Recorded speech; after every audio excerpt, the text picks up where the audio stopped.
Assalamualaikum dear student. I hope you are fine and safe your home. So let's start today work. Class Nursery, Wednesday, 3rd June 2020. Subject Math, Counting. So first up, open your book, read, write and color.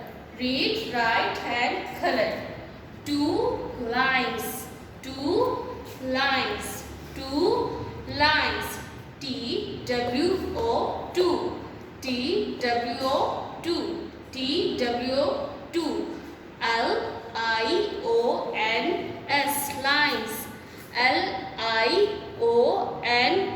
lines LIONS lines two lines. So next practice of 2. आप लोग अपनी notebook पे 2 की practice करेंगे. कोई भी number box से बाहर बिल्कुल नहीं जाना चाहिए.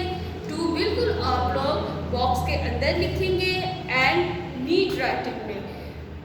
सब बच्चे अच्छी तरह आज का लेसन प्रिपेयर करें. 2 lines and practice of 2. I hope आज का वर्क आप लोगों को अच्छी तरह से समझ आ चुका होगा. सो नेक्स्ट मिलेंगे कल एक नए लेसन के साथ. सब बच्चे अपना ख्याल रखिएगा और अपना लेसन अच्छे से प्रिपेयर करेंगे. अल्लाह हाफिज़.